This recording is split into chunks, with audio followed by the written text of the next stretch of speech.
Hello, it's end of March and I'm currently on my holiday and I decided to spend my holiday hiking and trekking.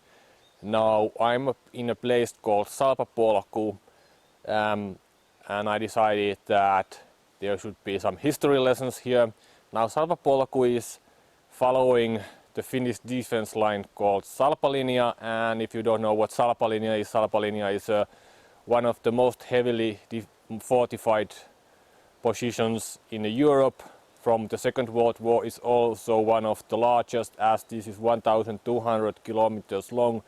It runs from all the way from the south all the way to the north, and of course this is located on the east side of Finland. Now this was built between Winter War and Continuation War, so somewhere between something about 1940s or 1940, and it was of course finished during the Continuation War.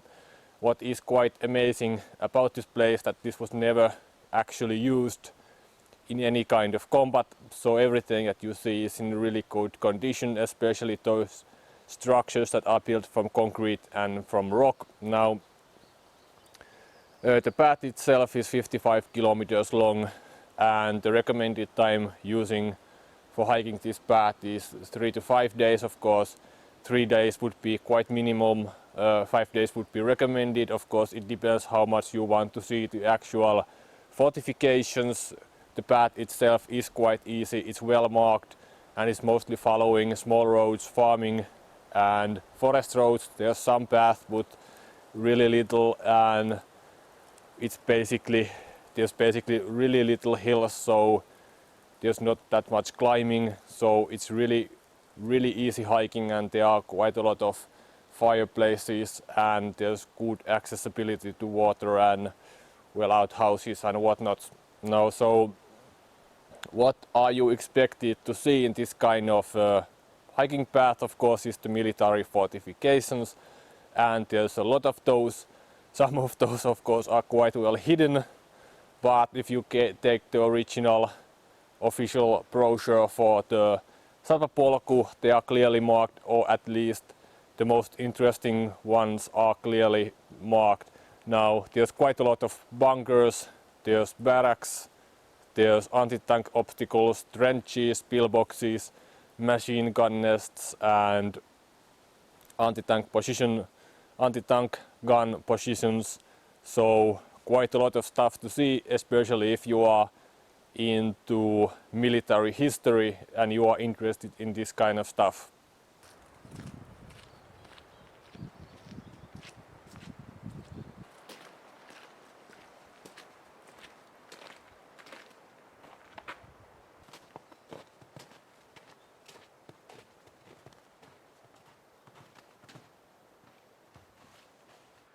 This is the entrance to the one of the bunkers. This is a bunker for 40 men, or actually it's a barracks because it's probably not a fighting position.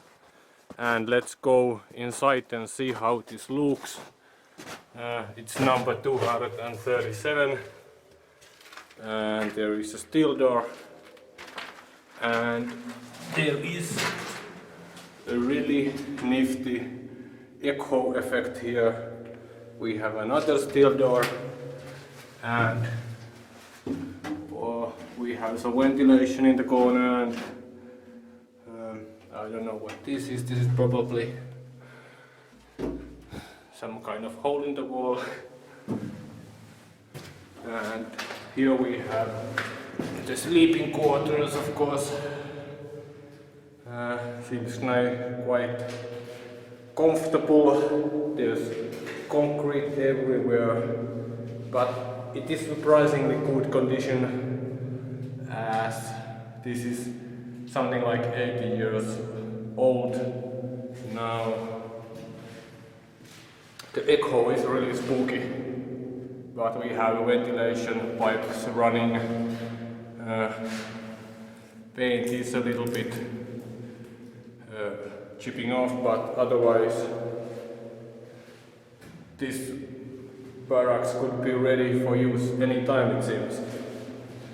In really good condition, and it's well built in a position where it cannot flood. I've been in many of the bunkers and some of them there is 50 centimeters of water inside, so this is nice and dry. What do we have here? Absolutely nothing.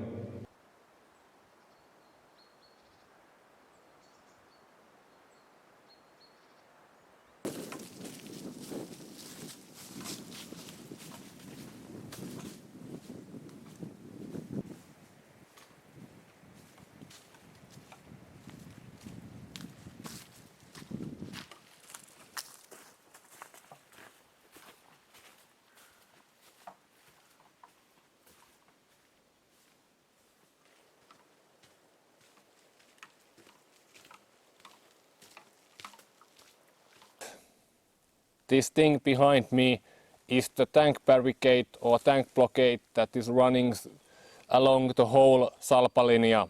So basically there's 1,200 kilometers of these kind of obstacles.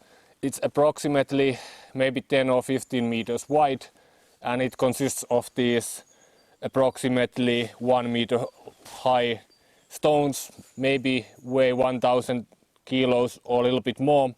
The main purpose, of course, this barricade is to stop enemy tanks and personal carriers, artillery and other vehicles that might be coming. Of course, the other purpose is to direct the enemy tanks to such places where they can easily be destroyed by anti-tank weaponry. Now the size of the rocks is quite significant. It's important that they aren't any bigger than this, as if they would be bigger they could easily be used as cover by the enemy infantry, and if they would be any bigger they could be blocking the fire from friendly machine guns and rifles and whatnot. Of course, if they would be any smaller they would be quite useless against heavier tanks. This size of barricade would quite easily stop any Russian tank, no matter how heavy they are, from the Second World War period, and I believe that even modern tanks and personal carriers might have trouble going over these in a heartbeat. Now,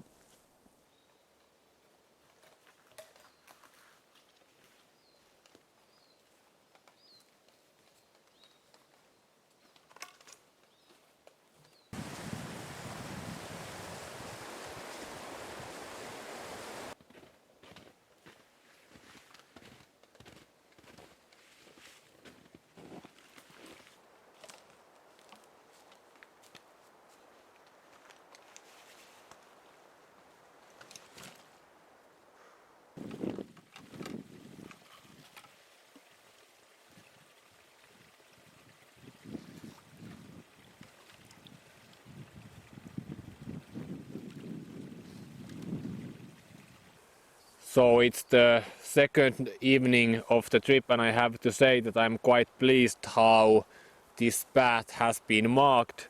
There is only a couple of places where you could potentially get lost, but that is because I'm hiking now on the winter time, so the trail is basically hidden underneath some snow at places. I don't really believe that that is an issue during winter time, no summertime, but of course if you are going somewhere that isn't familiar to you, it's a good idea to have a map and a compass with you. But what's good about this trail that the map is basically available from the internet for free, like is the basic brochure for the path. Now I've been visiting and checking out some bunkers and trenches and fighting positions. Now I have to say that they are really in good condition, and of course once you have visited one bunker you have basically visited them all, but they are still quite interesting piece of history. Now what comes to the weather, now yesterday there was a really awful weather. There was only a couple of degrees over freezing point. It was basically raining snow, sleet and water the whole day and most of the night.